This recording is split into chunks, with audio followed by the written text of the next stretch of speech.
começando a nossa palavra de hoje, lute pelos seus pais. Se nas outras lutas, lute pelos seus filhos, lute pelo namoro saudável, quem sabe a gente tivesse aqui um público específico, né? Quem estava namorando ou quem tinha filhos que vão namorar. Lute pelos seus filhos, talvez alguns aqui não são pais ou não serão pais. Mas hoje, quando a gente fala assim, lute pelos seus pais, a gente coloca todo mundo na mesma situação. Talvez a única exceção que a gente tem aqui hoje seja alguns de nós que infelizmente já não temos mais pais vivos, então não existe mais como lutar por eles. Mas todos nós aqui somos filhos, né? Não tem como a gente não estar engajado ou não está incluído nessa situação. Todos nós somos filhos e sabemos a importância dos pais na nossa vida. Já lemos 2 textos na devocional que fala sobre obediência aos pais, e agora eu quero ler o texto que está aí no multimídia, o texto de Efésios capítulo 6, versos de 1 a 3, que diz assim: Vós, filhos, sede obediente a vossos pais, porque isto é justo.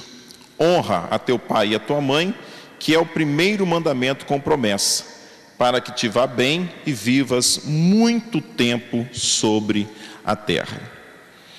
Na semana passada, quando eu estava falando sobre lute pelos seus filhos, eu estava falando sobre a diferença, e agora eu quero acentuar essa diferença entre obedecer e honrar. A obediência, ela pressupõe um certo tempo. E na nossa cultura, nós podemos delimitar esse tempo ao seguinte: até que os filhos sejam dependentes dos pais, financeiramente, geograficamente ou emocionalmente, eles devem obediência. Então, independente de um filho ou filha já ter completado a sua maioridade, eles devem ser obedientes aos seus pais, prestar-lhes obediência. Ainda que num grau de maturidade que uns têm mais do que outros, mas pelo menos os filhos dizer aos pais: eu estou saindo a essa hora, vou chegar a tal hora. Isso é dar obediência. A partir de certo momento da nossa vida, quando nós nos casamos ou nos tornamos totalmente independentes, como saímos de casa para viver uma vida, para morar em outro estado, em outro país, ou para vivermos independentemente, aí passa a nossa responsabilidade de prestar honra. A minha palavra nessa noite é mais sobre honra. Nós temos a obrigação bíblica de honrar os nossos pais. Que é o sábio, né? Sábio é aquele que valoriza o que tem antes de perder, tá? Então, sábio é todo aquele que valoriza o que tem antes de perder. E eu estou falando isso aqui em relação aos nossos pais. Eu tenho ouvido e tenho visto, e os irmãos também, com certeza, de muita gente lamentando o fato de não ter aproveitado ao máximo a presença dos pais enquanto eles estavam perto. E aí, gente, depois que nós perdemos os nossos pais, não existe mais nada a fazer a não ser lamentar. Não haverá nada que possa trazer os nossos pais de volta. Então, essa palavra também, ela se dirige a nós que temos os nossos pais vivos, ou pai, ou mãe, ou quem sabe, os dois. E aproveitar esse tempo, independente da idade que eles têm, quem é criança e adolescente, né? Que os seus pais são mais novos, quem já é adulto, jovem, adulto, que seus pais já têm uma certa idade, ou quem já é bem adulto e seus pais já têm muita idade, nós precisamos honrar os nossos pais.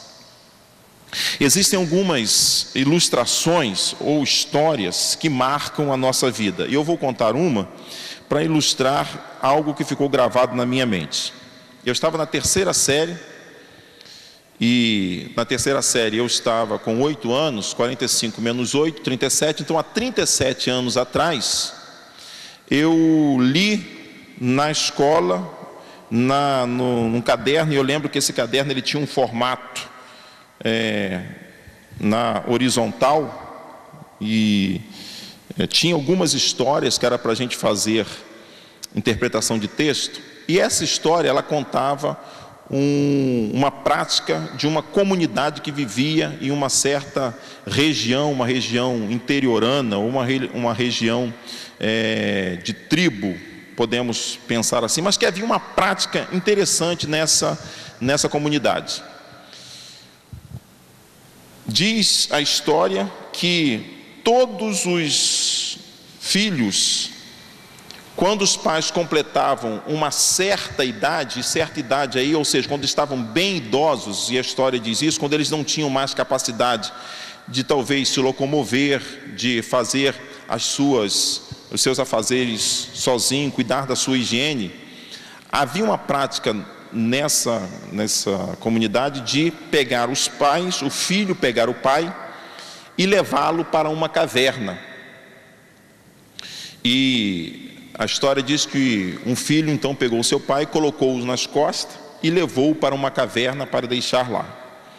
Preocupado com a situação do pai, o pai já estava em situação de não poder se cuidar sozinho. E ainda estando sozinho na caverna, diz a história que esse filho então levou um cobertor.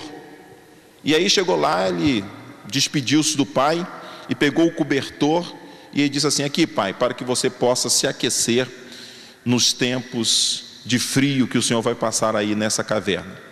E imediatamente o pai então puxa do bolso um canivete. E o filho perguntou assim: para que esse canivete, meu pai?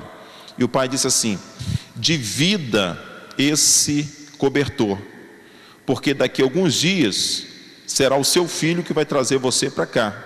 E quando você vier para cá, se lembre que eu estive aqui sozinho, mas ainda assim eu lembrei de você e dividi daquilo que você deu para mim para minorar, para diminuir o meu frio, ou aplacar o meu sofrimento. E aí o texto se aplicava, e aí a gente tinha que fazer interpretação de texto, mas uma coisa que ficou marcada na minha mente era o seguinte: aquilo que você faz para o seu pai, provavelmente o seu filho fará com você. Não é à toa que Jesus, certa vez, e essa é a regra áurea do Sermão do Monte, quando ele diz assim: tudo que quereis que os homens vos façam, fazei vós também. Se nós tratarmos bem os nossos pais, nós com certeza podemos aguardar que os nossos filhos nos tratarão da mesma forma como nós tratamos os nossos pais.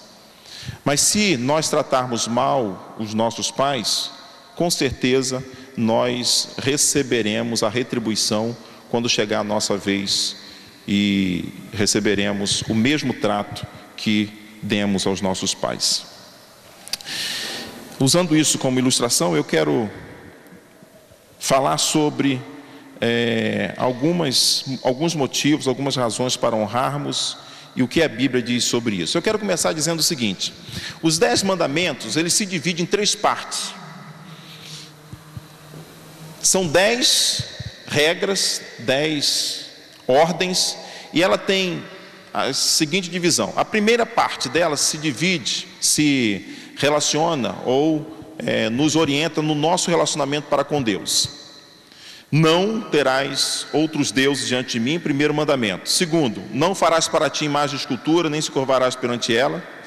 Terceiro mandamento, não tomarás o nome do Senhor teu Deus em vão. E quarto mandamento, lembra-te do dia de sábado para santificar. Esses 4 mandamentos estão orientando como deve ser o nosso relacionamento com Deus. Do 6º mandamento até o 10º, vai falar o nosso relacionamento para com o próximo, com o vizinho, né? Com aquela pessoa que nem é vizinho, que nem é conhecido, mas com um ser humano semelhante a nós. Mas entre os dois grupos, o primeiro e o segundo grupo, existe um só mandamento que Deus colocou ali, não de maneira aleatória ou coincidentemente, mas coloca ali porque parte do relacionamento de Deus passa pela família para chegar ao relacionamento com o próximo. Honra a teu pai e a tua mãe.